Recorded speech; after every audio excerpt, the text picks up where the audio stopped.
When I started out, I wanted to be a creative guy, so I started as a photographer. Then I thought, who gives photographers work? And it was the agencies or the studios. So I said, okay, let me move on and try and become the agency guy. Then I said, oh, the clients are the ones, the businesses are the ones that are giving business to the agency. So let me move on to the client side because that place seems to have a lot of power and they're able to execute a lot of things because a lot of my ideas were getting rejected as an agency guy, right? So then I realized, okay, managing large teams must be the real secret behind all of this. Then I said, okay, maybe starting my own thing will be giving me that final full freedom of executing everything that I want. And today I'm back to not leading teams but being a solo company guy as an AI generalist. So it's like a full circle from being solo, starting solo to coming back and becoming a one-person team again. But the truth is, at large, I was just a frustrated guy at work, right?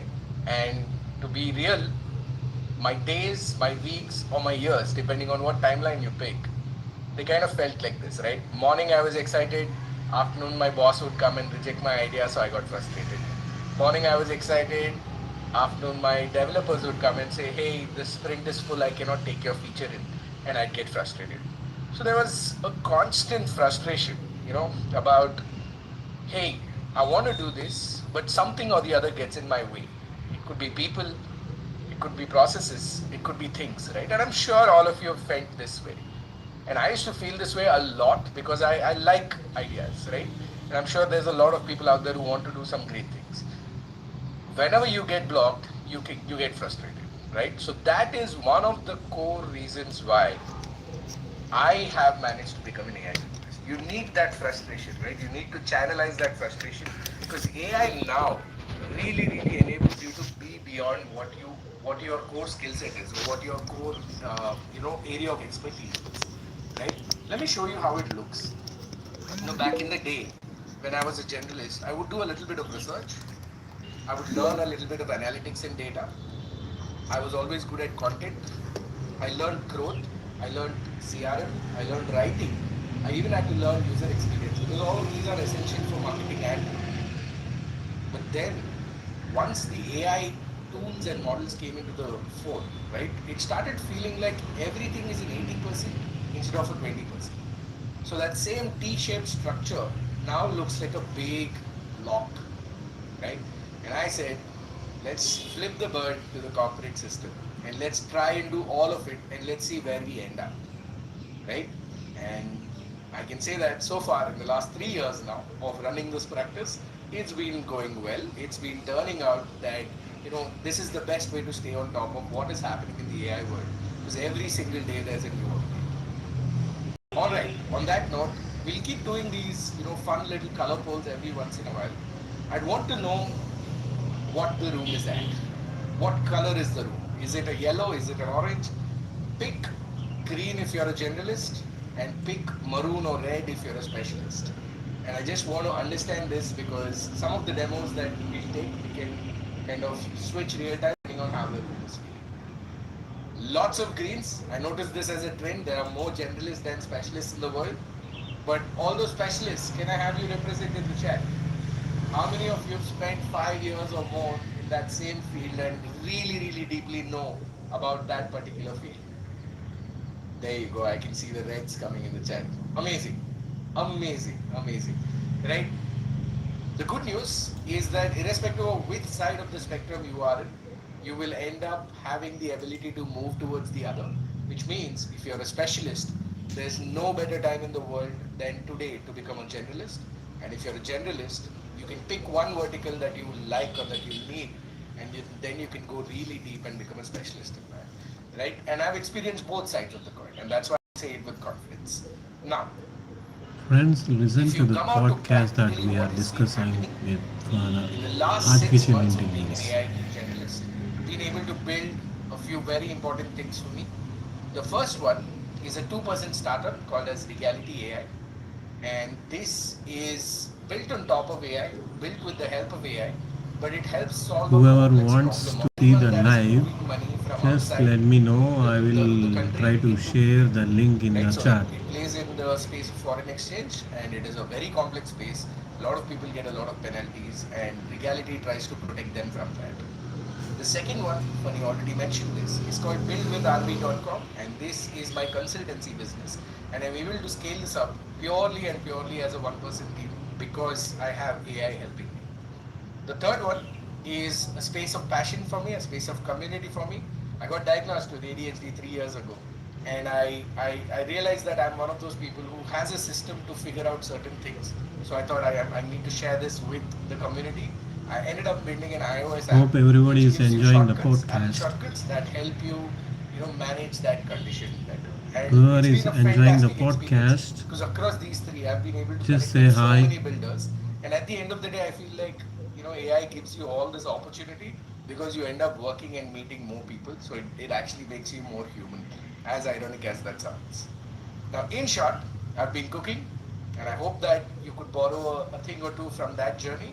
But today, I'm here to share Please these like, share, recipes and with you. subscribe to the channel. All right, let's get started. All Let's of you get who've been started. nervous or almost fidgety about when does this session actually start, this is that moment. Let's jump right in. Now, what is Gen AI? Or what is generative AI as we know it, right? All kinds of AI that you're using, whenever you're using ChatGPT or Claude, these are all called forms of generative AI. And that is because they're able to create original content such as text, images, and videos. And they're doing it by learning from very large data sets that we humans have created on computers, right? And if you want to look at the overall environment, it kind of looks like this. Now, the first outermost circle Hi. is artificial intelligence or Hello. AI, and it's everywhere, right? Everything today, you go out there, even a banana is AI native, if you want to buy it, right? That's just how market have made it. Hello. But Like, artificial intelligence is a very broad term. Anything that can match thank you human very much. intelligence Please is supposed to subscribe. be termed as artificial intelligence, and there are very vague definitions of that. For the past 50 odd years, this term has been playing here and there. Subscribe It's the been, channel. in the sci-fi movies. It's been, in our lives around us, but Yeah, we've just not, subscribe the channel. acknowledged it Thank you. for its existence. The next layer is machine learning, right? This is where things get interesting. So this is how systems are learning from data. Now, a best example that I like to give here is, imagine you're looking at your webcam and you're holding pictures of cats, right? And you tell the computer, hey, recognize these as cats. And you keep showing them hundreds of pictures of cats. After a point in time, when you show it a picture of dog and then ask it to recognize, it will say this is not a cat because it has learned what it is to understand and identify a cat. But where things get interesting is when you go one level deeper in deep learning. Deep learning is us trying to kind of replicate what our brains do, right? From when we were a kid to now, we've been able to learn some really complex things, make friendships with a lot of people and things like that, right? So all of that is possible because our brains work in a very interesting network manner, and that is what we call as neural networks. Now, if I end up showing this same webcam after showing it thousands of images of a cat without even telling it it is a cat, and then I go ahead and show it an image of a tiger, it will say 60% cat. And that is when you know that the system is really learning. You've not even told it is a cat, but it's able to figure out something from the cat family. Right? I like to give this example because we know that tigers are like cats, but they are big cats, right? So the computer is able to identify this basis the training data that we are giving it, and the more and more we give it, the better it gets. And that's what we are seeing with all the learning models out there. The last or the deepest layer and the layer that matters the most to us is called as large language models. In fact, these form the core of generative AI that we see and use today. Large language models have the ability to work on language related tasks, but now have started to become what we call as multimodal as well, because you can generate images, you can generate music, you can generate videos, you can generate all kinds of stuff today with the help of LLMs. Now let's go and see this practically. We've all done this, right? You put in an input in ChatGPT, and you magically get an output, right? You feel like I've just entered and the word starts streaming on your screen. But have you ever wondered what's actually happening here? What's happening behind the scenes? Let's try and get into that. And let's get into that with a meta example, right? Let's try and understand large language models with the help of large language models. That'll be fun. If I were to ask any AI today, explain large language models to me like I'm 5 years old, what will it do? The moment you press enter, what's happening in the mind of this large language model? Let's go inside, right? The first thing it does is a step called tokenization. Tokenize is nothing but breaking the text into smaller tokens. So you can see our statement in the middle and you can see the colors at the bottom on your screen. Each color is one token. Once you've broken these into tokens, you can then go ahead and embed them. Now, embeddings are nothing but converting the text into numbers. If you go back to your class 4 or class 5, wherever you studied, you will remember that teachers told you that computers are binary, right? They only understand ones and zeros. This is kind of us getting back to that because the computer doesn't understand English, but it understands each English word as a set of numbers, right? And the special thing about embeddings and why they are important is it puts similar words close by to each other in that neural network that we just spoke about, right? So imagine you have a close friend, right? They'll be somewhere closer, but imagine someone you met in your school, way back 20 years ago. They'll be somewhere far away, right? So you know that there is distance between these two, at least even just imaginary distance. So that's a good way for you to understand that similar words are nearby each other. This really explains how we are similar to the kind of AI model we are building. What all words are you seeing? There's mind, there's newspaper, there's sentence, there's story, there's patterns, there's information, there's news, there's words, there's brains, there's databases. The words keep coming. It's as diverse as the 13,000 people that are there on this call. The reason for that is all of these feel like the right answer. So what is AI doing? If it's just predicting the next word, looks like there are thousands of words that could have fit this blank and we would have still been happy. What AI is doing is trying to pick the most probable word in that particular blank so that we are satisfied as users. You all remember the thumbs up and the thumbs down that you see at ChatGPT, right? Where you say if you like the response, you can give a thumbs up. It's actually optimizing the responses to ensure that the user is getting what they want. And they know that when they want, they will give it a thumbs up, or when they don't like it, they'll give it a thumbs down, or maybe you'll chat further saying, no, that's not what I meant. I want you to explain it like a 8-year-old, right? So it understands that, okay, they didn't like it, so let me go ahead and refine this update. Now this is the last step where it chooses a particular set of words and it comes out something like this, right? Imagine you have a super smart robot friend who has read every book, every story, every conversation. And when you ask it a question, it looks through all those words it has learned and finds the best answer just like magic. Kind of like what we just did, right? So we are not very different in that sense. Now, a quick recap of what just happened. You put in a query, it got tokenized into small little chunks.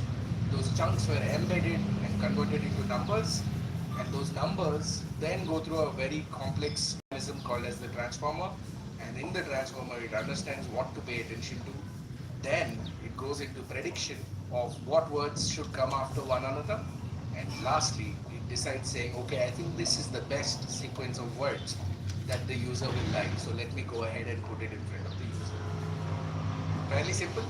I know it got a little technical in there, but this is something that will help you understand each time you're chatting with AI, and I'm sure a lot of you are doing that. You now have a wee bit better understanding of what's happening behind the scenes. Right? Awesome. Now, I'm guessing a lot of you understand how Gen AI works. Yes? And I'm happy because once you understand what's happening in the background, you will then move on to the next part of this session, which is, okay, I know a little bit about what's happening behind the scenes, but how do I get the outputs that I want? How do I ensure AI is listening to me, right? This happens when you learn how to instruct or talk to models. In other words, it's called as prompting, prompting techniques, prompt engineering. There's multiple names for this, and there's multiple techniques that are becoming very, very popular. This used to be a field that people were crazy about 3 years ago. Today, it is expected from everyone that you know prompting like you know English almost in the global working world.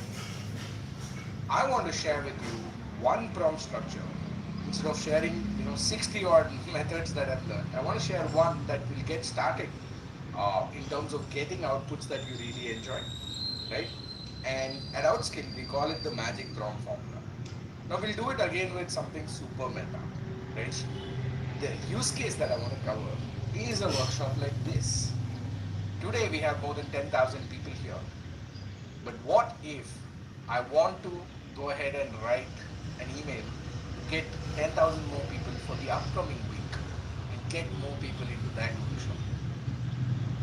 I can write straight into ChatGPT or Claude or Perplexity or one of these AI LLMs, go there and say, hey, write an email to 10,000 subscribers inviting them for this generative AI workshop.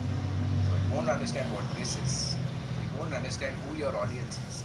It won't understand a lot of things, but it will still respond because it's compelled to respond the moment you prompt it.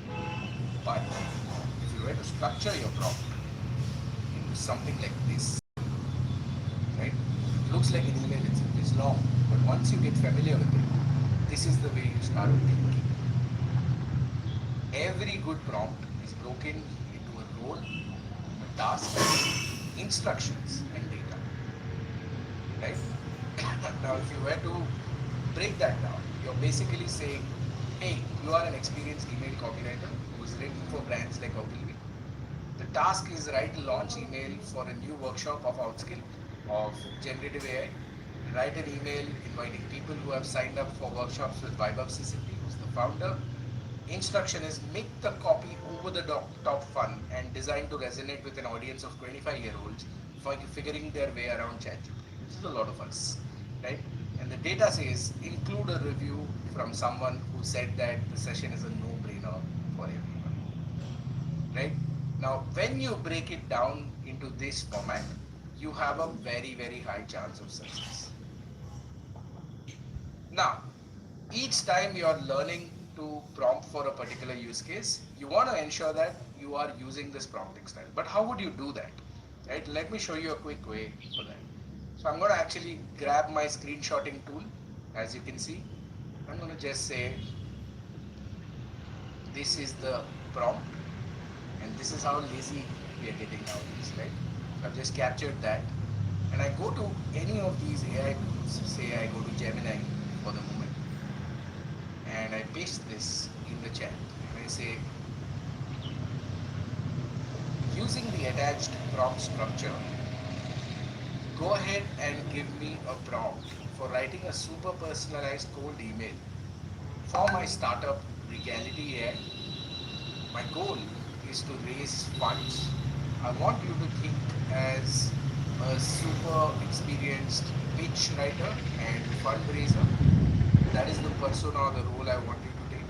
And I want you to go ahead and give me the prompt and then followed by that give me the actual email basis this. If you have any doubts, please let me know.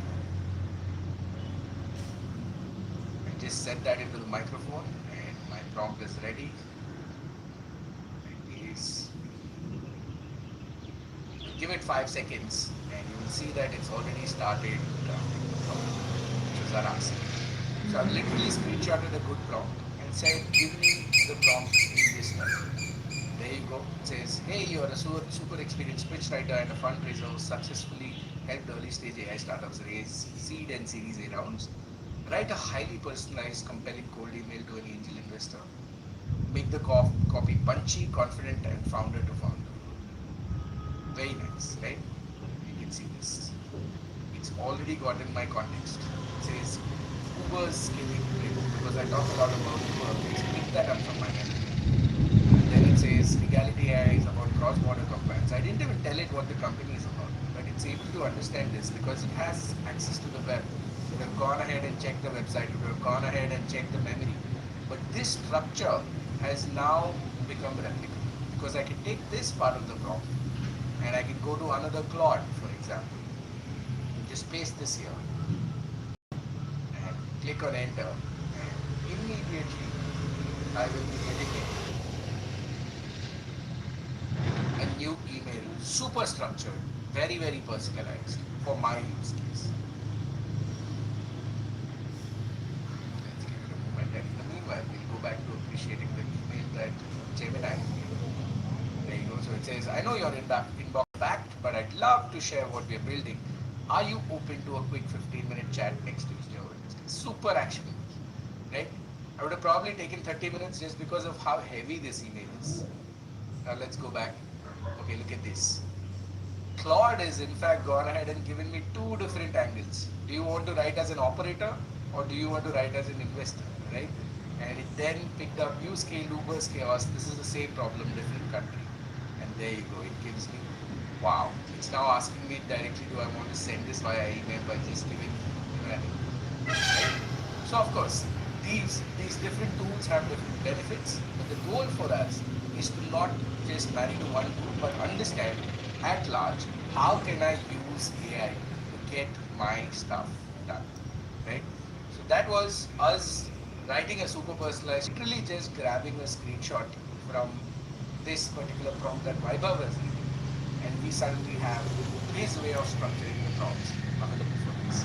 So whenever you see a good prompt out there, remember this, you can just screenshot it and you can say, hey, convert my prompt into that, and then just store it, and you can keep using it again and again and again. Super cool, right? Now that you know at a very high level how a model works and how it responds to your instructions, you want to move on to the next step in your AI journey.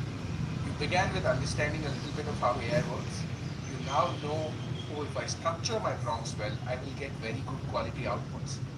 But there's one other very important question before you get started on going crazy. And that is the aspect of which model to use where. Now, whenever you're chatting with ChatGPT, right, you're not actually chatting with ChatGPT. You're chatting with the model that ChatGPT has created. Depending on if you're a free user, if you're a Go user, if you're a Pro user, you chat with different models. Same with Claude, same with Gemini, same with Meta, same with Copilot, same with Grok.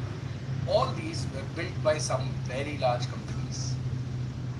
China and US are leading this race, but we have interesting competitors coming from France, coming from India. But at large, all of these models are their bets to making sure we are getting what we want. So for example, ChatGPT focuses a lot on generic audiences. Claude focuses a lot on working audiences, especially developers. Gemini focuses a lot on creative audiences. Their video and image generation capabilities are incredible, right? So every major model out there is trying to appeal to a certain audience and trying to make their work easier. So depending on what genre of work you do, you want to be aware of, hey, which model is the best for my kind of work. It's exactly like thinking about people. Which person will fit into that role that I'm hiring for? Right? That's the mindset that I tend to use. And it's going to blow your mind to understand that each of these players, we think we're just using ChatGPT, but we're using all of these. We're using Claude, but we're using all of this, right? So each of these players has multiple models available for you. And if I had to ask you to take a guess on how many models are out there, what would be your answer? Because you've just seen about 15 odd models. Yes. How many models do you think are there? Thousands, infinity. I like the enthusiasm. But some of them look like they've been attending this mastermind from before because they're very precise numbers. Now the commercially available models that you see are right here on the screen. So this is one of those slides that we keep updating every once in a while because Every week there are new models that are releasing. As of today, there are 617 models or more. We'll go to the tool live and check. But this is indicating to you that all of these models are available for you to use. You might be like, oh, I thought only ChatGPT exists or ChatGPT and Claude exist. But the truth is, you have a lot more freedom once you get a little bit more deeper into the space of AI. Now, you might naturally have the question saying, hey, how do I know which model to use where? Right? So I'm going to show you two tools to actually understand that. The first one is the ranking list that you just saw. We'll go live into that. This is a tool called as Open Router, and Open Router is a place where all these models are unified and provided to you. You can pay a few credits like your Venmo or Paytm balance depending on where you come from, and once you add that you can start using AI. You can start with $1 if that matters, right? You don't need to take $20, $30 subscriptions. You can start with $1, and then you can start using some of the top models out there.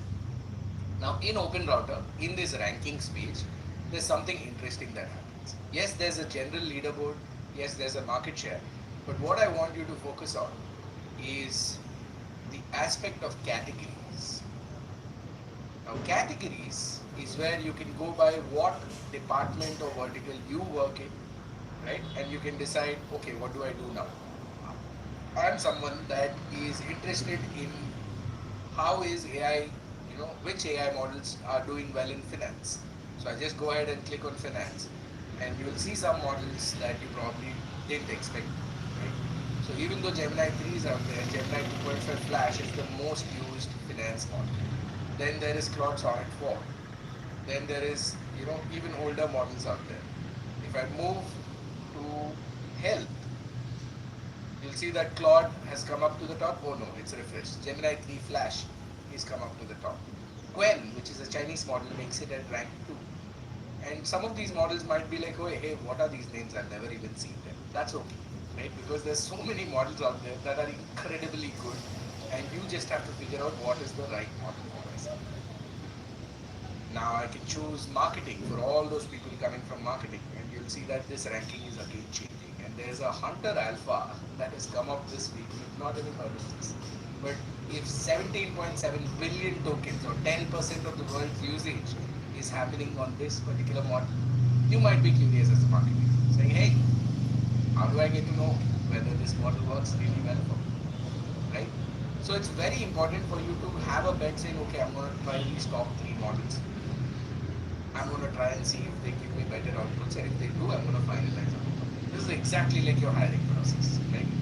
Now, you might have seen a bunch of models there, but how do you actually get to use these models? Because, hey Avi, you showed me the 600 odd models, but what do I do? Where do I go, right? So there's 2 ways in which you can do that.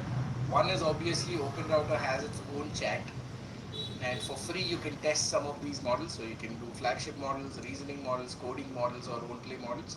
You can just go ahead and choose a models, right? For example, I can say 3 Gemini 3, and I'll see the entire Gemini 3 family, and I can add this and start chatting with it. But I'd like to show you another very, very interesting tool, because once you've decided what are the top models in your space, you want to know what you like. This is very, very important, because this comes down to an individual. I and you might use different models, but our outputs might be drastically different as well. And why is that? It's because we have a sense of judgment about whether something that is coming out of AI is good or not, right? So for example, if I ask a bunch of models in this lovely tool called as Multi, let me just open that. So this is Multi. It's called Multi because it allows you to compare multiple models for free, right? So you have a GPT 4.1 mini. Let's remember some of the names that we saw there. So let's see what's in the Gemini family.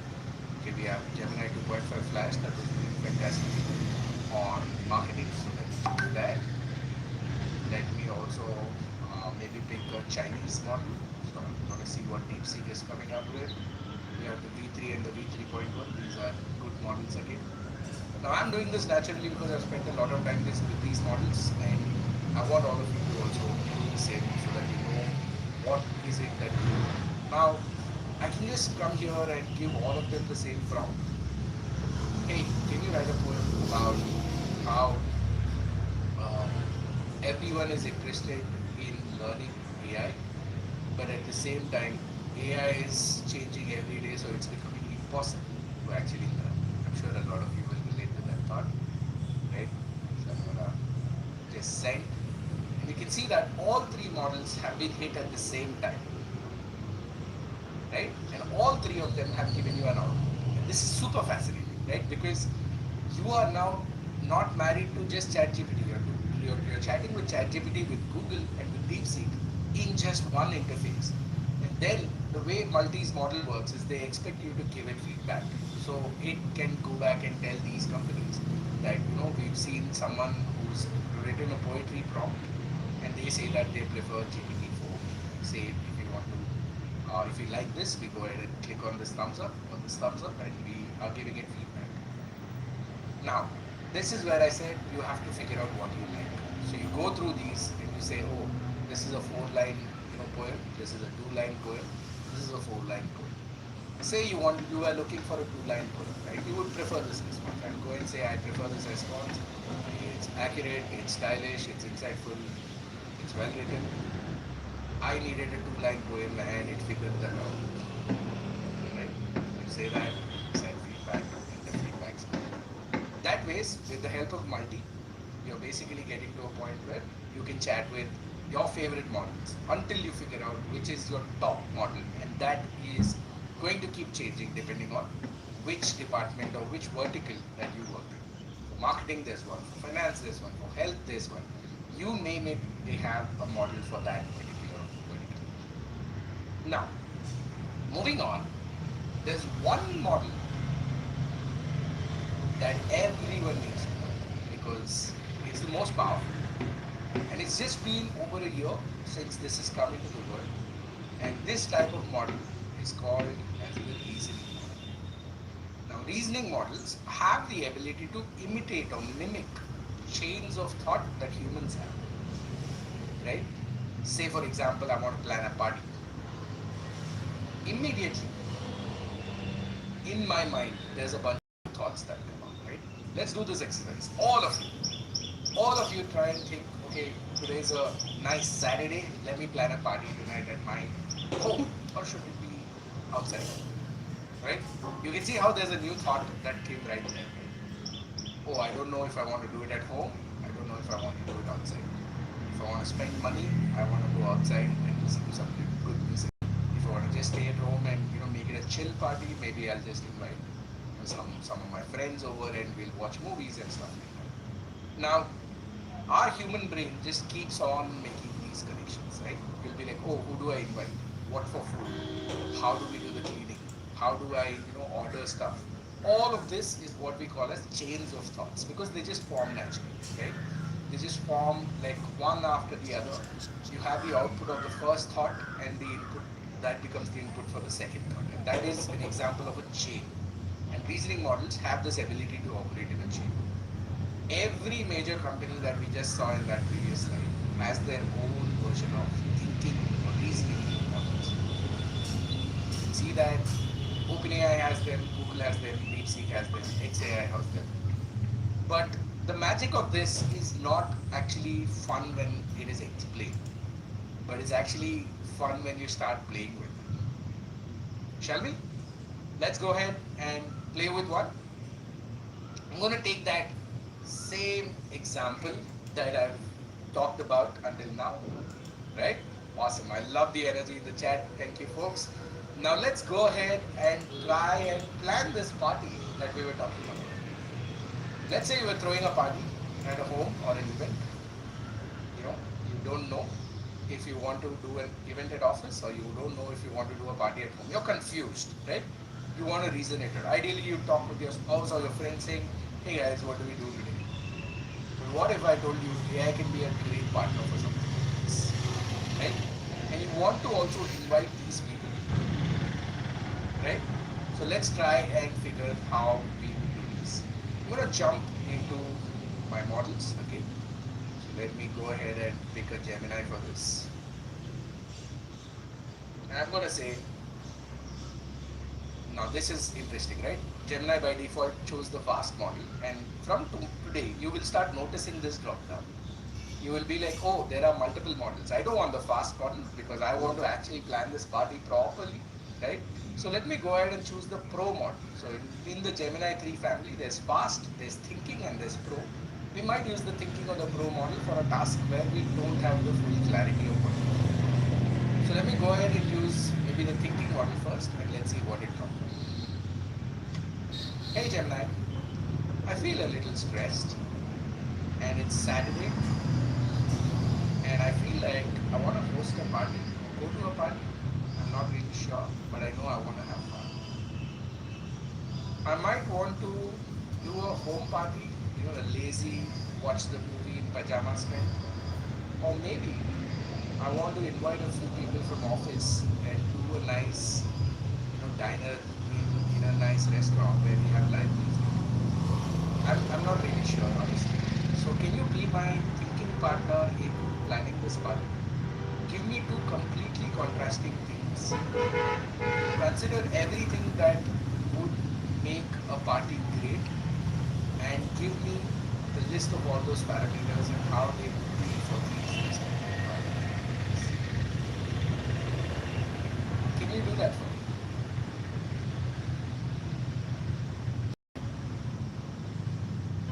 Severely impressed with how good voice to text has become. And we'll also talk about that in a while. There you go.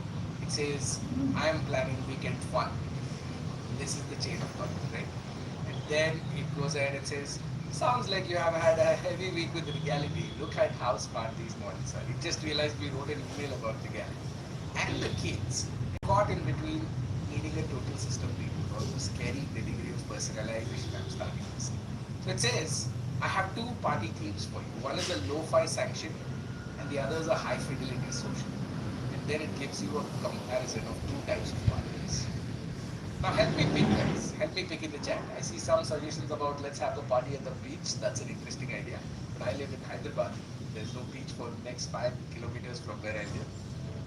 Now what party should we go with? We have two options. We have a home party and we have an outside party.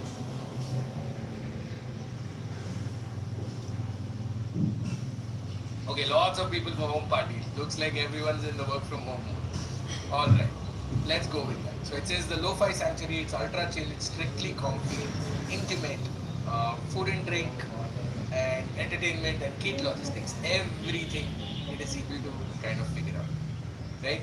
So now, let me go ahead and say, hey, I think I want to go with the home party option, but I'm not really sure until I see this visually. So can you go ahead and create two really nice, hyper-realistic invitations for both these parties?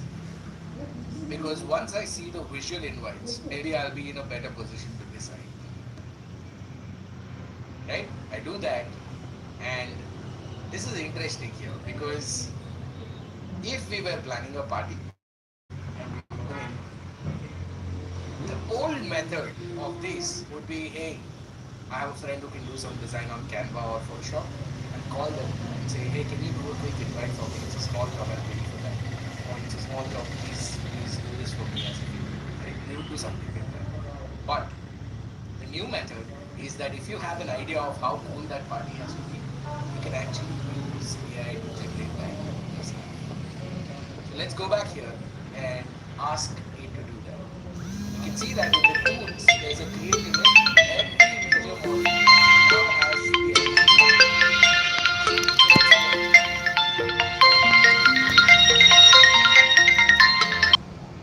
coming up with the template. Right? Folks, 30-second track. Are you willing to listen? They've created album art of humans. Okay, this is going to be either insane or it's going to bomb really badly. So give it to me in the chat as to what you think. The shadows rise, a chilling sound, a phantom's whisper all around. The bass it drops, a primal fear, lost in the dread.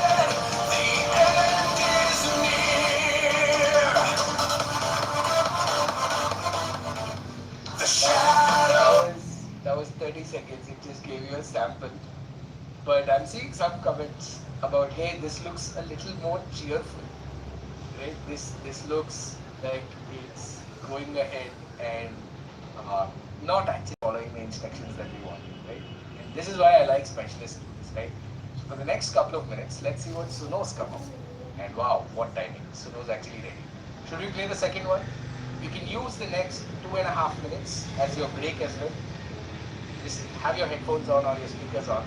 Go ahead and listen to this, and we'll enjoy this track, and then we'll go back into the solid AI toolkit that we wanted to do. So for those folks who are staying at your screens, again, do let me know what you think of the track. Let's go.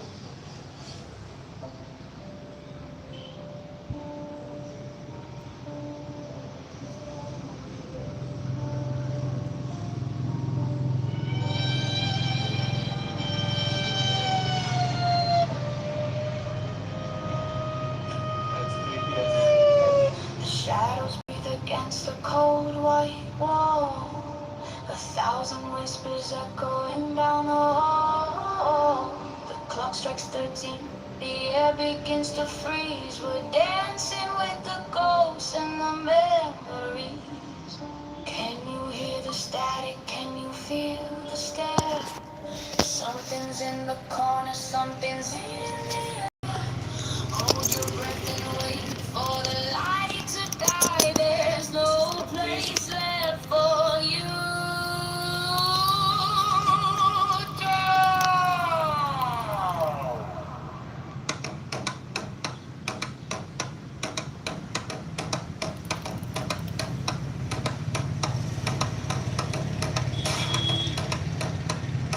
all those at your desk, you can dance. You can feel like, let's make this happen.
My career as a DJ as I fade that out. I hope that all of you have enjoyed that track. All those who are asking for this, I'm going to put the link in the chat so that you can enjoy it later. But folks, that was us creating a track for the party that we are planning real time. I hope that all of you are refreshed, because this is one of the last fun demos we'll be doing, because the other ones are going to get intense. Now, let's go back. All those who are wondering about, what prompts I've used, how did I talk about it and things like that, you will get there. One, you will get to see a lot more tools in this session, and two, Funny will be sharing with you a very detailed note of everything that we're doing in this session. So please don't worry about making notes about the prompt. Try to get the method and the concept that we are actually indulging in here. Awesome. Okay, now, to build a solid AI toolkit, let's actually break down our daily tasks. I'm sure not a lot of us are generating music anyway. It will be cool to generate music, but the truth is we wanted to get into productivity, into research, into data, into learning, and into marketing. Now, I want to show you a bunch of tools that make a part of my day. And I want to show these to you in the order of how much I use them, so that it's real, right? Because as an AI practitioner, it's completely changed the way I work. So let's go ahead and jump into the first demo of the day in terms of your toolkit. So first one is a tool that a lot of you have already been seeing but not seeing. This tool is magical. because it does not even show itself, but it's already working, right? And this is the voice AI that I've been using. You see, just talk to you, talking to the microphone, and my prompts are just magically appearing, right? This is one of the strongest uses of AI as I see it today, and comes to you with a lovely company called as Whisper, and the product that they've built is called as Flow. So this is Whisper Flow. You will have the details of the tools also come to you in the notes and in the chat. Now Whisper Flow, let me quickly launch this guy, is a very nice way in which you can control what you type, but you do it with your voice, right? If you think about it, the keyboard is very unnatural, but talking is very natural. To give you a sense of my stats, look at this. I've been using this product for 30 weeks straight. I've done about 190,000 words that I've dictated. That's like a couple of books. I've written this at 137 words per minute because that's how fast we talk. All of us talk. And we can talk in our natural language. Like I can talk in Hindi, I can talk in Telugu, and still get all of that translated. And lastly, the reason why it is making it to the top of this list is because it's being used in 146 different apps. Yes, this is an app itself, but the advantage of this is you saw in Gemini we used it, you saw in Suno we used it, you saw in ChatGPT we'll use it, we'll use it everywhere, and that is the magic. A little keyword on the keyboard or the mouse and you're basically able to activate it. So that is the first tool, and you can see here, some of the prompts that we've been given. Now I want to take this a notch higher and I want to create an audio track that is cinematic EDM, has got a big bass drop. We can all remember the track that we just made, right? So it's keeping a track of all the things that I say to it, and they are readily copyable. You can also maintain some snippets. For example, if I just say, hey, this is my personal website, right? I can just say, hey, this is my personal website. And you can see that in the chat, instead of saying my personal website, it says, hey, this is buildwithrv.com. So the website gets replaced with snippets. You can do that. You can add in your own style if you're formal, casual, or very casual, depending on where you're using it. You can also maintain some notes in the scratch pad, and you can add your own dictionary. So for all the names, for all the, all the proper nouns that are there in your life, right? You can see Bruno, Amma, Raghuveer, Rudra, all of these, words that don't make it into the dictionary actually make it into this particular dictionary that you can keep adding in. So that way, Whisperflow is one of the most used tools in the world of AI, and I hope that all of you get a chance to get your hands on it. Now, typing is not natural, but it's not necessarily boring. There's one other aspect of our work lives that is absolutely boring. What is that? For me, it is making time for meetings, right? And as an individual, I know that I have multiple clients to deal with, and one of the things that worries me is, hey, if I spend all my time in meetings, when will I do the actual work, right? So what if I told you you can actually make AI attend meetings on your behalf? And today that is possible with a lovely tool called as Fireflies. Again, this is a very, very small team that is building a $1 company. So one of those examples from Sam Altman's initial story. They've been there in the space way before AI became this hot, but now they are reaping their rewards, right? So let's jump into Fireflies. Now Fireflies looks like this. It says, good morning everybody, you have 17 tasks, you have 4 meeting preps, and you have a couple of meetings that you kind of do. Right now I'm running on the free plan, but you can see that even the free plan is so generous that a lot of my meetings have been covered. Here's an example of a recent meeting that I had. Right? This was just yesterday, where I spoke with the company where we discussed data pipeline development, hybrid classification approach, visualization features, licensing clarity is needed, AI integration challenges, user experience. So this is me as a practitioner that is having these meetings, and I don't have multiple teams to, hey, why don't you take notes? I'll meet you after the call is done, right?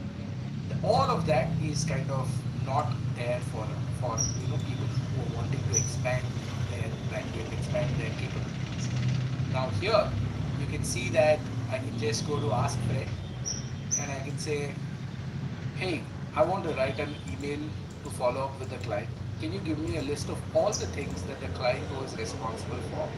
And can you give it to me in easy to copy format so that I can use it in my Gmail? Right? So that was Whisper Flow being used in Fireflies, and I can quickly just send that message, and it's going to say, hey, here are the action items for your client. So I just quickly copy this and then paste it into Gmail, and boom, I'm able to give them immediate follow-up to the action items that were discussed in that particular call.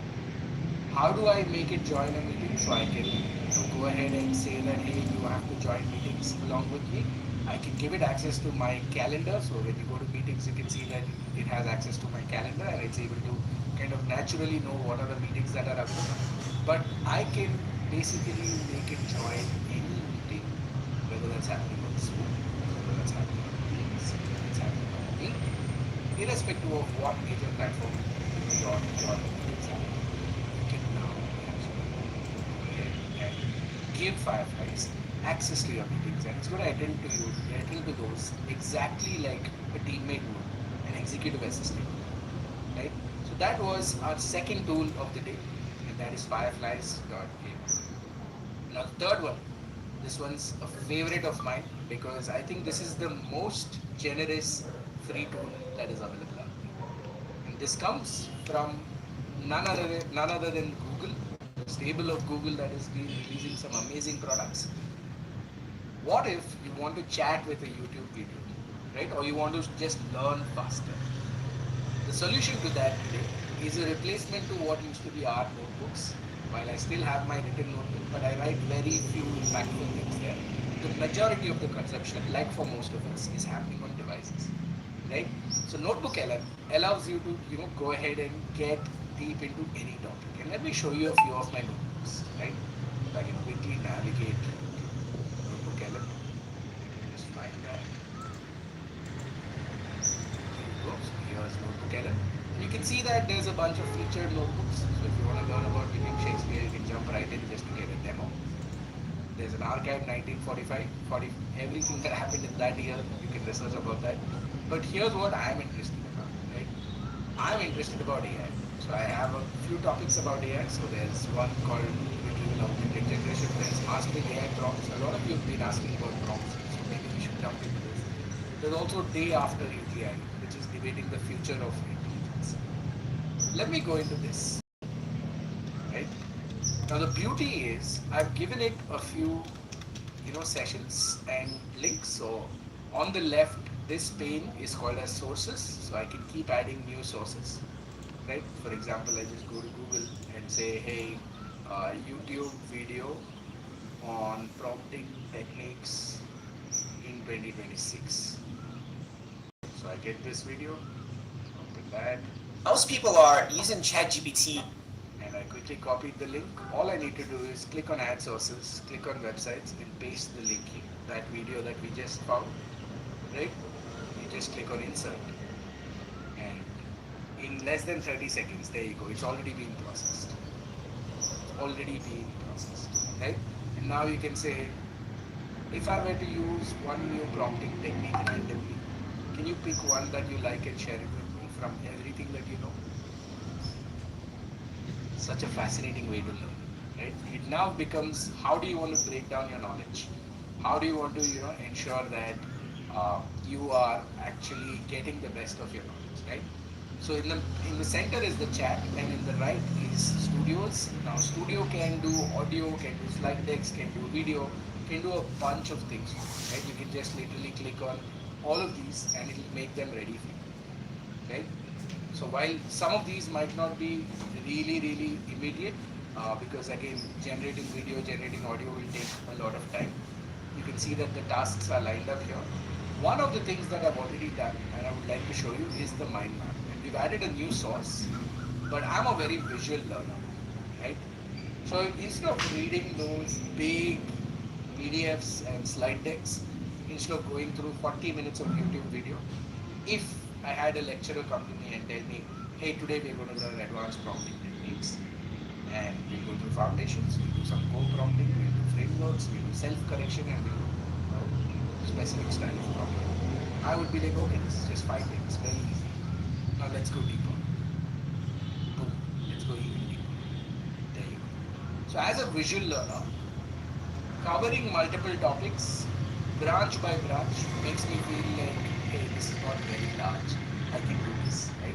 And that's why it makes my absorption that much more better. So all of you who are trying to figure out how do I stay on top of this wave, this tsunami of AI that's happening, definitely go ahead and use Notebook LM. It allows 50 sources for free. If you're on the Pro plan, if you're in India especially, you get the Pro plan for 18 months for free from Geo. Just go ahead and get that, and then you can add 200 sources that basically allow you to add all the books in your life in one go, and you can basically keep chatting here and getting smarter and smarter and smarter. So that is the mind maps within Studio. Let's see if any of our other elements are there. If not, maybe we'll come back and jump back into this, or in fact, I can show you from some of the other places where I've already been this, right? So this is the topic of AI in the future, and you can see that I have flashcards that are generated. So I can just quickly click that, and you will see flashcards. What is AI? AI. It's asking me questions that I have to respond to immediately. And that's a quick way of quizzing yourself and learning better, right? So you can quiz yourself and give exams if you're missing that for whatever reason, right? But I can also do this. This entire 10 different sources that I have on the left can become a 15-minute podcast that I can Again, write. the same machines of loving grace. It's basically his utopian manifesto. Then there's the transcript of his debate with Dimas Office from Google DeepMind. Which was very revealing. Both of these voices that you're hearing are AI. And we're grounding all that with two classes. Nick Bostrom's 1997 paper on superintelligence timelines. Which is disturbingly accurate. This is scary, right? It's taking 10 different authors, converting them into two voices, and then giving us the summary of it. So the CEO of OpenAI, CEO of Anthropic, CEO of all these companies, they write blogs, they do videos. Just take all of that, dump it into Book LM, and start listening to it like a podcast. And you know what is super fascinating? You can actually participate in this podcast like you're a real speaker. That would be insane, right? Let me show you how that goes. Accurate. That's it.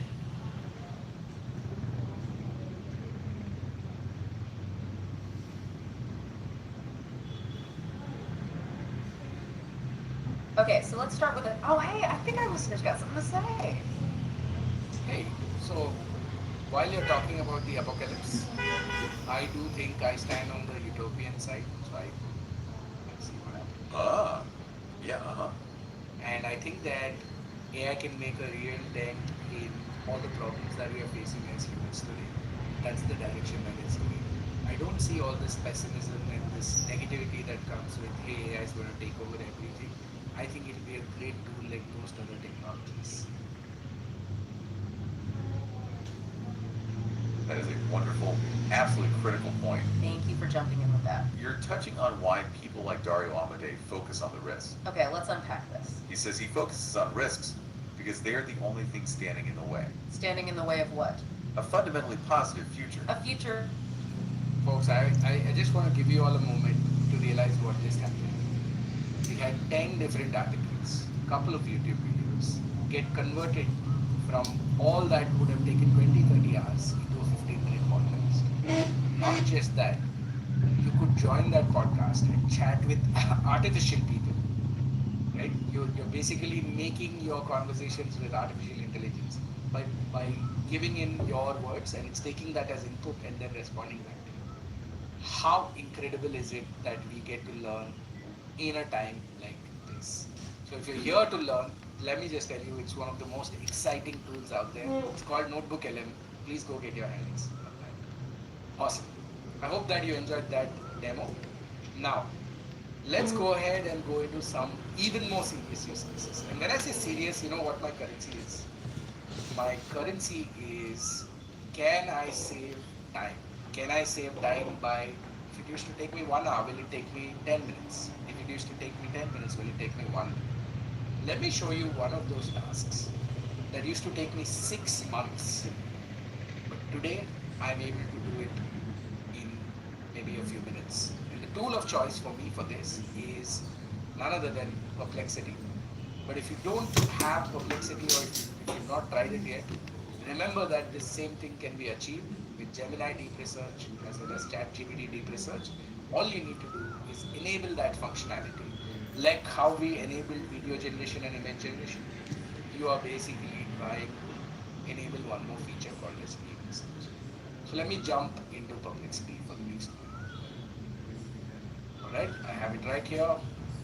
Now, in Perplexity, when I'm doing something like this, I will have to choose deep research and I will go ahead and say, hey, I've just been laid off and I'm now ready again to interview. But this time I want to make a switch in my career to work in AI native or AI first companies. So I need you to help me with a research project so that I can understand where to begin this particular journey. I want you to go ahead and cover the companies that are interesting in the space of AI. I want you to then dig into their careers page and find out what are the kind of roles that they are hiring for.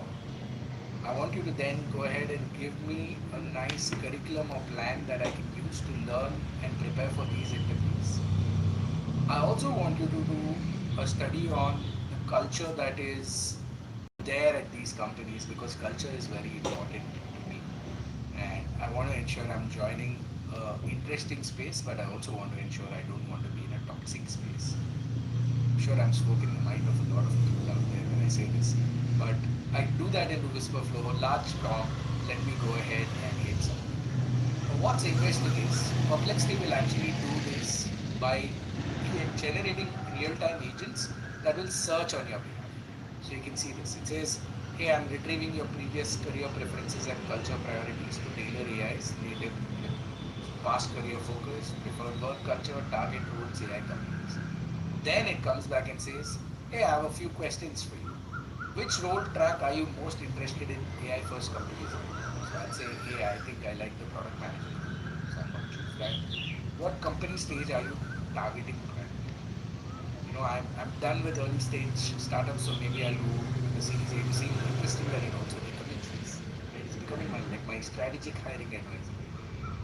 Geography and work setup preferences. I definitely want to be in India, so remote friendly and global roles sounds great.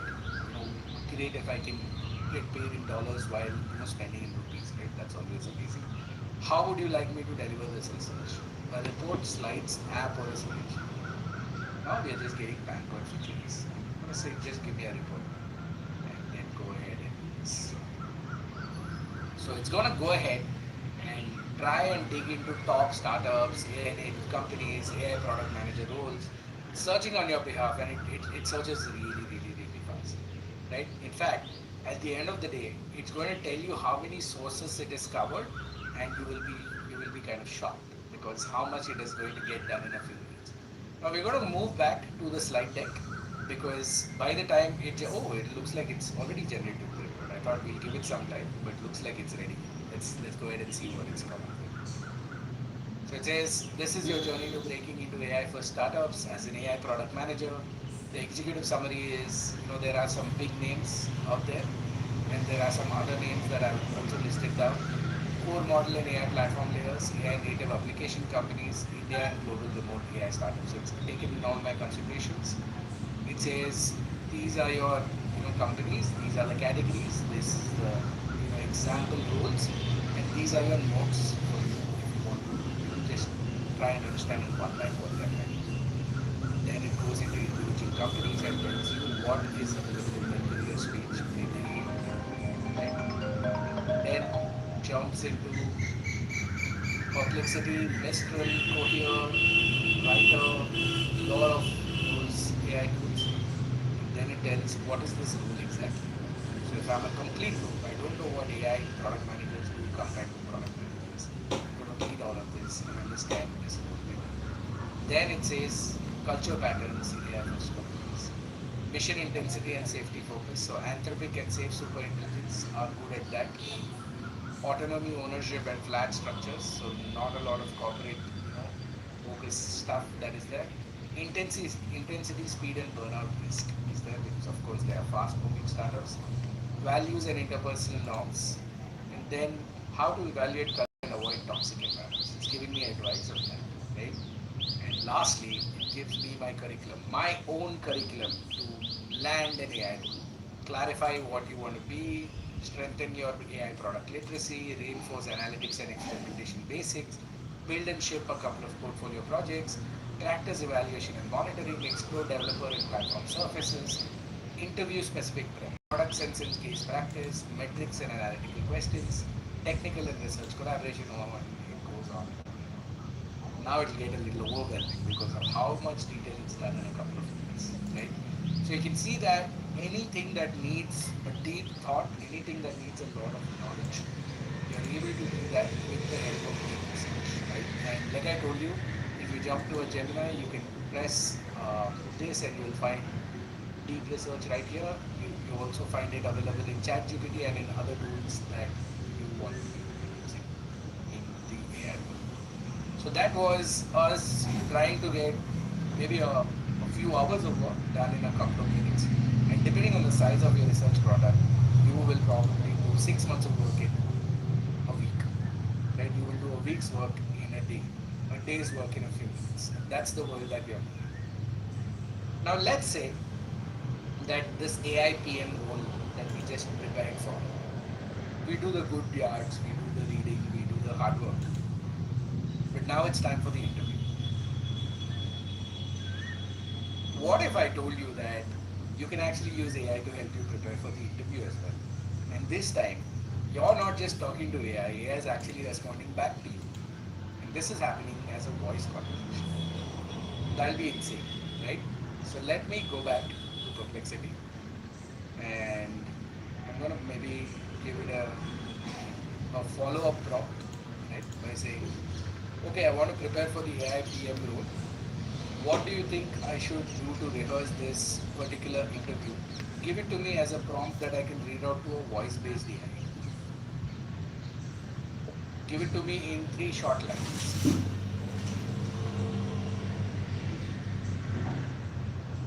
Right?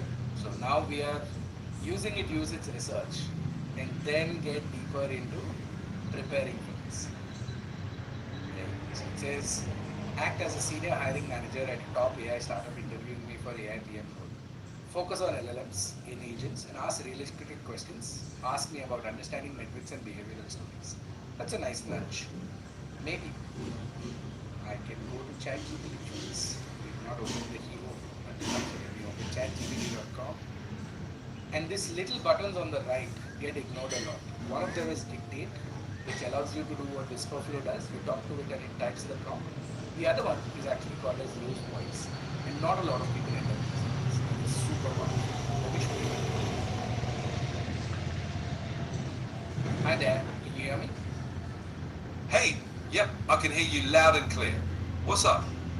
I'm actually preparing for an AI PM role and I need you to play the role of a senior hiring manager and that to one who is, a grilling, serious kind of a person because I want to prepare and rehearse for my AI interviews. Absolutely, I can do that. Let's get into it. I'll ask you some tough, in-depth questions about AI product management, your experience, and how you'd handle specific scenarios. Ready to dive in? Yes, I'm ready to dive in, but I don't want you to give me feedback live on the call. Let's make it sound and feel as real as possible. Got it. Let's start it. So tell me about a challenging AI project you've led. What was your role, and what were the key obstacles you faced? So this is for one of the consulting projects that I've taken up, and in this, we wanted to build an AI decision-making support system that helps with logistics-based decisions. Then we realized that the data lake or the core data that they have is completely broken. So we ended up having to upskill about their schema, their existing setup, and then building the pipelines for the data to flow, and eventually got them to a point where we could build their own small language model for them. I see. And how did you prioritize what to fix first in the data infrastructure? What factors influenced your decision-making process at that stage? That's an interesting one because the data got messy because the business got messy. So sometimes you're just adding in new elements just to ensure that the business doesn't drop. So they ended up not following the architecture or the principles of enjoying good data, and that is what ended up making the data a whole spaghetti kind of a structure. So we wanted to understand what are the business processes, what is the architecture that it needs, and then with first principles try and understand what is broken in the data. Got it. So once you identified those core issues, how did you ensure alignment between the business goals and the technical requirements for the AI system? So I was working with their developer team. I was also working with their business team. With the business team, the important aspect was communicating and calling out that their data is really messy and they cannot build any good AI system without good data. And on the technical side, we started prepping for other things we could do while this lag was currently in place. Makes sense. How did you handle resistance or pushback from stakeholders who might not have fully understood the importance of data quality in the early stages? This was a common challenge because a lot of people wanted to push for immediate results, and we realized that we cannot give them immediate results without a good foundation. So we ended up having to, put our foot down and let them know in as many words that we can only work if the data quality is up to it. We kind of risked losing the project, but at the same time we realized that it was important to ensure high quality delivery, and we wouldn't do it any other way. Standing your ground on quality is crucial. Ultimately, how did you measure the success of the Now, AI? I want to interrupt you. I want to know how I've done so far. So go ahead and go through your interview parameters of how you would judge a candidate and give me my report on how I've done so far. Sure, you've done a solid job so far. Here's some quick feedback. Clarity and structure. You articulated your experiences clearly and provided a structured response to each question. Problem-solving approach. You demonstrated a strong understanding of the importance of data quality and how to align technical and business goals. This is AI training. Handling challenges. You showed that you're willing to take a stand on critical issues like data integrity, which is a key trait for a PM role. Overall, you're conveying confidence and a clear understanding of the project lifecycle. Keep it up. Now go ahead and be critical and give me all the negatives that you've noticed from my conversation. That's what negative means. Alright, let's dive into the critical side. Depth of detail. While your answers were clear, they could benefit from more specific examples or metrics to quantify success or challenges. This adds credibility and shows a results-oriented mindset. Conflict resolution. You mentioned pushing back on stakeholders, but it would be helpful to hear more about how you managed those conflicts and aligned everyone. And that, folks, that was us literally using AI. And the beauty is, it gives you the entire transcript. So if you're someone who's preparing, wanting to get better, you can go back and see your responses and say, oh, I'm not going to do that. Because the reality is, how much ever you prepare for an interview, there is no substitute to actually being in a situation where responding real time, right? And AI actually does a great job of that. When you're doing it with your friends or with your mentors, it's not this serious. Here you can give it any profile. You can say be serious, be humorous, be cryptic, be confusing, and it's going to do all those roles, and you can prepare in multi-dimensional ways, right? So that was us trying to use ChatGPT to better prepare for this. I hope that all of you get to use voice with ChatGPT, and it's incredibly powerful. All the major AI models again have a voice mode. It's just one of those features that gets ignored a lot. Now, we've prepared well, we understood what we want, say we've cracked it, and a new role will need new skills. But often there is no time and you have to deal with something like this. Like day one in a new job, they'll throw a dashboard in your face and they're going to tell you saying, hey, get to know this, this is going to be your Bible. This is going to be the source of truth for everything that you do here, right? I've been in situations like this where I had to upskill really fast and get familiar with the new company's terrain. But nowadays that is becoming even more simple. And let me show you how simple it is, right? So I can literally just screen grab this pixelated graph or dashboard that we have, next move on to Claude for our next demo. Because we're jumping between multiple tools, and this is me proving to you that which tool does not matter as long as you're able to articulate your request speedily. So I've added this as a screenshot, right? Let's see what it can do for us. Hi Claude, I want to understand this dashboard entirely. This is my first day at work and I feel like I don't understand a lot from this. So get started with the basics. Explain to me like I'm 5 years old first. Then explain it to me like I'm a mid-level management guy. Then explain it to me like I'm in the leadership.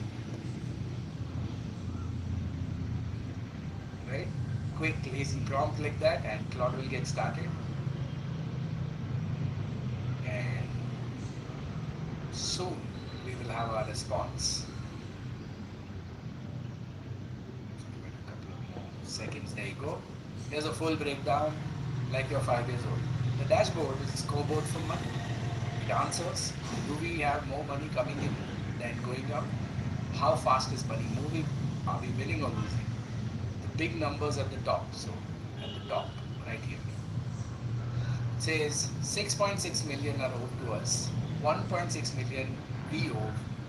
70% equity, mostly our money not borrowed. 1.1% debt, very low borrowing.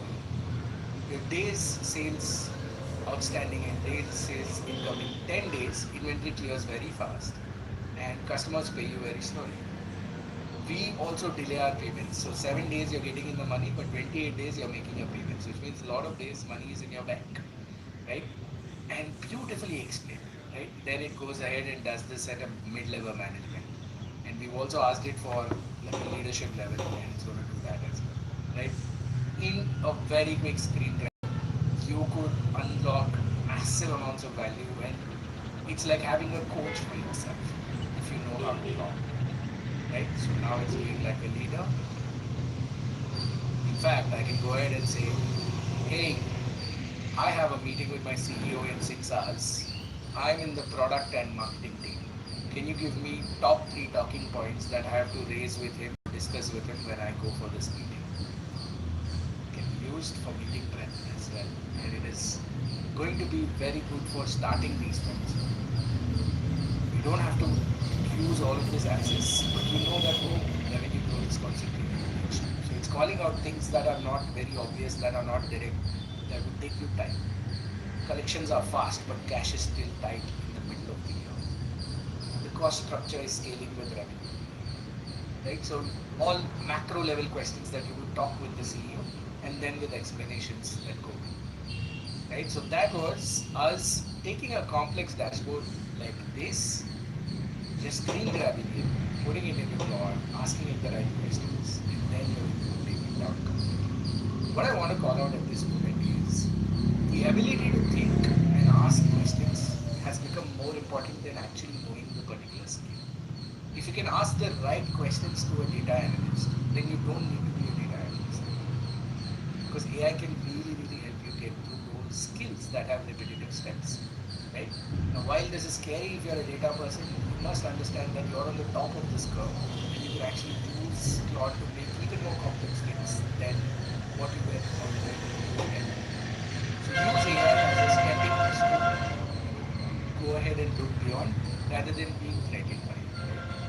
The only thing that you can do right now, because this AI wave is coming whether you like it or not, is to try and get your hands dirty with as many tools as possible. Alright. Now let's flip the lens a little bit and let's go ahead and do some creative work. Now I've spent a lot of time and money in getting product photo shoots done. Now whether that's for apparel, whether that's for shoes, whether that's any retail product, any food product, you understand the visual impact is very good. Right? Now for this, I have a favorite tool of mine called as put.ai.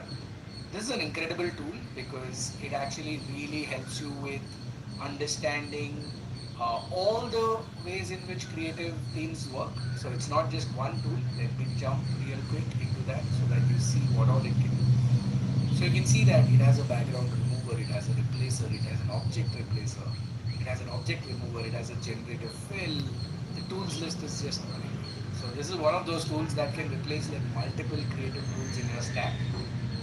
But I'm going to jump into the studio to actually show you how we are going to do this. So you can see that within the studio you have AI visuals, AI ads, you can do a bunch of things. So today we are here to focus on the product. So let's dive into the product Photoshop. Now this is going to take a little bit of time, so we need a little bit of patience here. But we can choose one of their existing products and try and see if we can play with it and get us to a point where we got the look and feel that we want.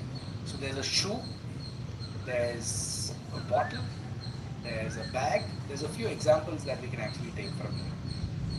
Right? I like the shoe one because it's giving us nice, strong visual here.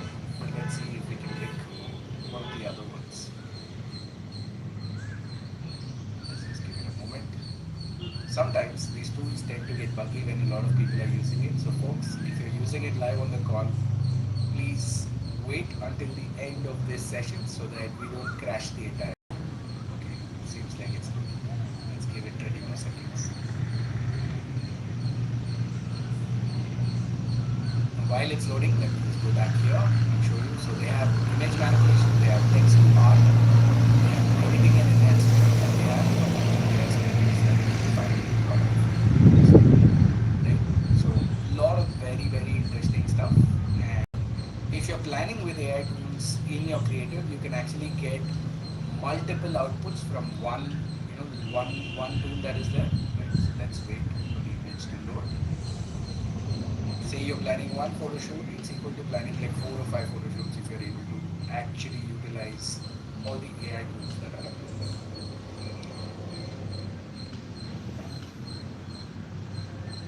There you go. So this is a hemp seed oil. It's removed the background, it's made it ready for us. So let's actually do this. Hi, I want this product to be placed in premium plush 7-star hotel setups. Identify key areas like the washroom, like the dresser, and other places where it could give you the feel of relaxation, and it should feel like being in a spa. Right? Now we've generated a prompt for this. I'm going to go ahead and click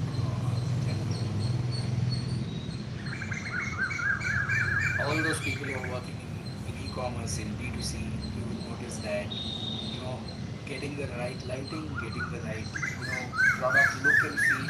Say you've changed the design a little bit, you have to redo the shoot entirely. Now all of that is gone. Any place where you have ideas of how to use AI tools, you will either save money or you'll save time.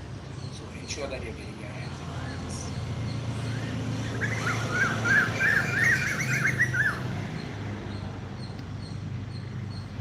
Now while this is loading, why don't we use this time to actually go back and look at other tools and get back here once we think it is ready for us. Now the next tool that I want to show you is one of that if you were looking for a person to help you with something, right? And this could be multiple things. Right? You could look at, hey, who are all the people hiring right now if you're looking for jobs? You can look at who are all the people investing right now if you're looking to build a business. You can look at who are the people that I want to join in my team if I were to look at talent that is going to come and work for me. So depending on which stage and which goal you have, you can always decide to use this tool differently. And this one's got a lovely name. It's called as happenstance. And happenstance is your friend in terms of finding people from your network. So let me quickly jump to happenstance. And in the meanwhile, the tool decided to show up. Imagine having to go to a 7-star and actually getting this shoot done. And it's given us 4 options. Look at all the plush granite it is using here. Here it's decided to take the top off. So there's a hook and there's a one without a hook. And nice little fern, a candle, a spa feel is coming through. And then, it's also put alternate products just to show you which products it goes along. Amazing, right? So this is an example of how you can do product photo shoots if you have the right vision for where you would like to see your product, and you can just click on generate more and it's going to do 4 more for you, right? That's the part. It never tires like how we tire. Now, this is the next tool that I wanted to show you. It's called as happenstance, and happenstance looks like this. It looks very similar to ChatGPT, but what it does is it has this feature called as connectors, which asks you to add all your social presences that are there. So Google, LinkedIn, Instagram, Twitter, Outlook. Because I use it for work, I've connected my Google, my LinkedIn, and my Twitter, and together it says that I have about 4,000 odd connections that I can dig, right? And it's also giving me a feed from all these places. That ways, it's kind of like us getting the best of the entire network that we built, right? Now I can say, just got a new client that is looking for data and pipelining work. Looking forward to people that can help me with that. So I can use this as my social media feed, right? Right? I can post that and immediately it's going to try and give me searches with respect to that. Let's see what it comes up with. While it's doing that, I can also do a generic search. So search through my connections or not. Right? So it's search through my connections, my friends' connections, and a bot that they have. Okay, I'm looking for interns and junior resources that can help me with a data and pipelining exercise. It would involve the entire extract, transform, and load parts of the process. Right? This is a private this thing. I'm just going to click on search, and it's going to start looking through all the connections that I have across all these parameters. Right? 2,000 people in Twitter, 1,800 people in LinkedIn, 371 contacts, 200 from Gmail, 196 from the calendar, and 3,000 from the friends and other groups. This is amazing, right? And you can see the thinking. So it's saying, hey, I have to look at education experience, someone who is an intern, a junior resource, has experience in these, is a candidate for an intern or a junior role, is open to a new intern or junior opportunity. So it's filtering LinkedIn on our behalf. It says completing an internship, student intern, so it's going to try and find that out. And then it's going to give me a list. It says Dhruv Kapadia from the network, Sanjana Jagannath from the network, Pradam Vashne from the network. All of these people would be interesting sources. And then it's also giving us a match score. So the more number of greens, the better your chance of them fitting your purpose. So it's saying, is this person an intern? Yes. Is this person a junior resource? Yes. Does this person have experience with data pipelining? Sort of. Is this person a candidate for an intern or junior role? Yes. Is this person open to new opportunities? Yes. So I feel like going ahead and looking an opportunity and trying to figure out if she could actually fit mine. So she has a lot of experience around data, and I'm actually starting to see that, right? I'll show you some of my past queries as well. So, for example, I was building a product for AI enthusiasts and generalists like the people we have on this call, and it found a bunch of people for that. It started with me and Vaibhav, which makes sense because we talk a lot about AI, but there's a bunch of other people working in AI in my network as well that I don't much about. So that was happenstance, and it is a very nice way for you to quickly get an understanding of what kind of people exist in your network and how to utilize them for your use cases. Generally, we end up building a very large network, but we don't know the best way to use it, and that's where this comes onto the fore. Now, moving to the last couple of demos, please bear with me for the next 10 odd minutes because we will get to the close of the session then. These are the most exciting demos of the entire session. So, what if I told you that you can actually work with data using AI, right? What if data could organize a table for you, data could research further, data could dig deeper, give you patterns, give you visualizations, all the things that we are looking forward to in working with data, we can do them with Impress.ai. Now you might look at this logo and say, hey, this looks familiar. That is because they have their logo, their presence very similar to Excel and Google Sheets. And the reason for that is because this tool actually exists inside your existing tools. Which means it's not like, hey, go to chatgpt.com and then chat with ChatGPT. Numerous AI actually comes to you wherever you are. Let me show you an example. So this is a sheet of data that I have, and I'm going to actually try and see if I can break this down for you before I start working with it. Right? So this is a sheet of reviews for an app called as Happy Events. It's one of the apps that I co-founded. It's live on App Store and Play Store. And these are real parents that are giving reviews publicly on my app. Some of them have given me a 5-star, some of them have given me a 1-star, but they've given detailed reviews as well. So I know what they are thinking. But this is 20 reviews. I have 10,000 such reviews that I have to deal with. What do I do, right? So first things first, I'm going to give you 3 different examples of how AI can be used here. Now the first step is me trying to use this for sentiment analysis. What I'm going to do, and I want all of you to focus here on the formula bar, right? So I'm saying NAI, which is numerous AI, classify the sentiment of this review in the cell C2. Now the cell C2 is this guy, C2, as one of the following: positive, negative, or neutral, right? And I click on enter and it immediately says positive. I copy this formula, I go all the way to the bottom and I paste it in the entire row. You'll see that it's loading. It's reading this entire review with the help of AI inside a cell, right? So ChatGPT is inside this cell right now. How magical is that? It reads this review and it responds saying, hey, this person's giving negative review, 1-star, negative. What is interesting is sometimes you might have a 5-star, but it does not necessarily translate to a positive review. So here's an example, and I'm going to just highlight the other one. It's given me a 5-star, but actually has given, it doesn't show me recipes. So it's a neutral review, right? So this is hard to find when you're just going with numbers or just going with text, but AI can combine both of these.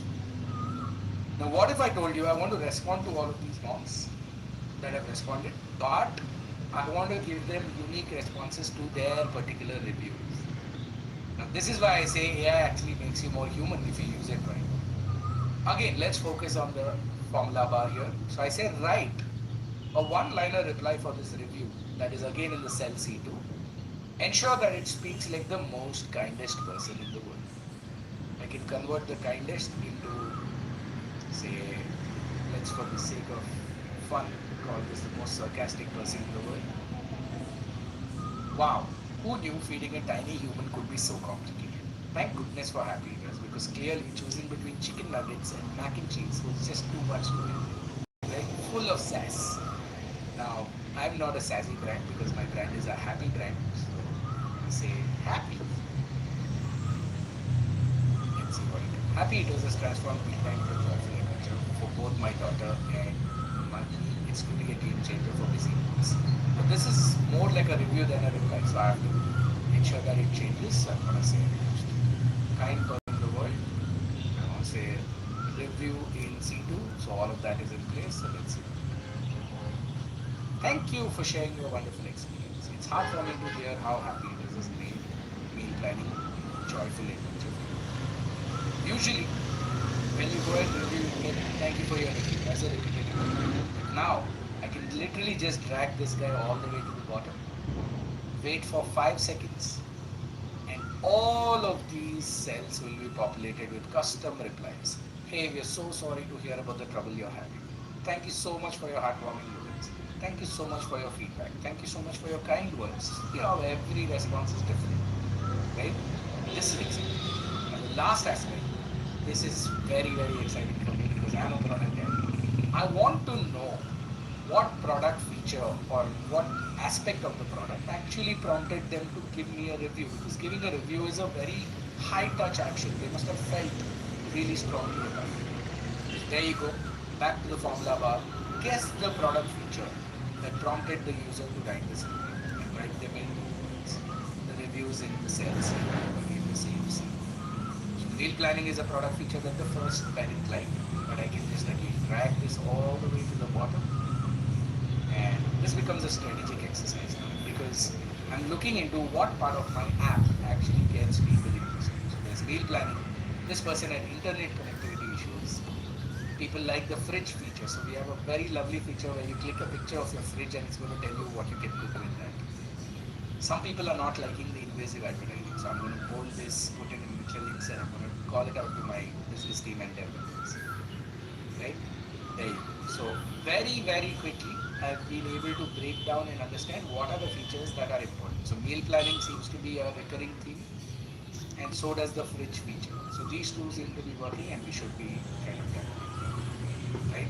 So that was us using a tool called as Numerous AI, and we used it to analyze 20 different rows of data. It does not care if that is 1,000 different rows of data. You have a quite generous free plan. I think it allows about 500 credits, but the paid plan is totally worth it as well because of how much work you can get done. And it does it inside the tool. So it also works in Excel, it also works in Google Sheets. So if you're a person that spends a lot of time on these tools, you might want to consider this. Now, moving on. I've already covered 10 odd tools, and I'm sure some of you are like, whoa, this is a lot. We always try to pack as much value as possible in these sessions, and one of my ways of delivering this is to narrate all of this in a story so that it does not get too heavy. But I do understand if you feel like, man, this AI world is going crazy, there's just so much stuff happening all the time. Now, if you want to keep yourself updated, and if you want to learn more AI tools, there's a lovely little tool called as Flick. Feels like the Tinder for learning AI because you're just flicking through different updates, and it ensures that the latest comes to you in an app rather than you going to multiple sources. This will also be provided to you in the chat towards the end of the session, so please stay till the end of the session. Funny's actually dropped the link right now, so if you're interested, just open that in a new tab because we are going to the last demo of the day. Should we do it? Or are you all tired? Should we do one last demo before we close? Okay, awesome. Lots of energy still in the chat. I needed this because I felt like I was just talking and talking. But it looks like the energy is in the room. So let's go ahead and do one last demo. This one is special because very, very recently, it was an invite-only experience. It needed you to have a max plan, which was $200 a month to get access to. But today, I'm going to promise you that all of you that are here will be welcome to the era of agentic AI. Everything that we've done until now was generative AI, but agentic AI is when you're hands-free, right? You're literally hands-free. And this is the last demo, so let's go ahead and set them to close this out on a high. I'm going to jump a different way this time, and let's see if that works. It looks like it did. I'm going to launch this assistant on the right, and I'm going to use WhisperFlow for one last time in this call. Hi, I have 11,000 odd people watching me and you deliver this in a live session. Can you go ahead and make this interesting? Here are some things I want you to do. Open my YouTube. Go ahead and create an artifact for an HTML greeting card that has curtains, and on pressing a button, the curtain reveals, welcome all of you to the agentic era. Love, Arvind. Can you do this for me? Now folks, I just typed that out. I'm going to hit enter, and after that I'm going to try and not put my hands on the keyboard or the mouse. I'm not going to use WhisperFlow to prompt it further. Let's see if this tool can figure this out. Okay, that's my enter. You heard the clang, and that's it. Let's see what it does. Alright, so it's gotten a plan. It's opened YouTube Music. It searched for Welcome to the Machine by Pink Floyd. And now it started playing.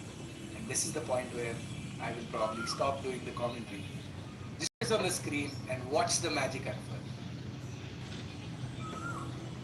Hands still up, by the way. Open Claude.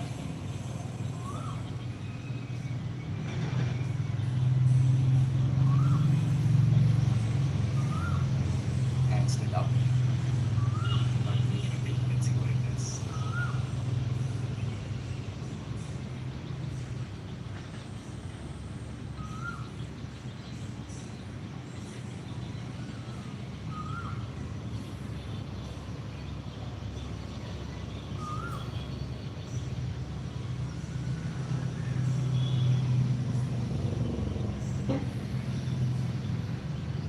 Started coding, folks.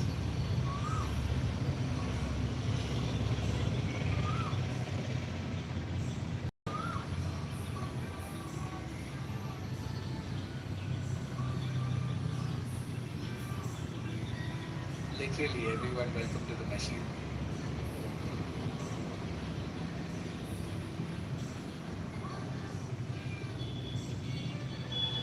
That's a lot of code that it's writing.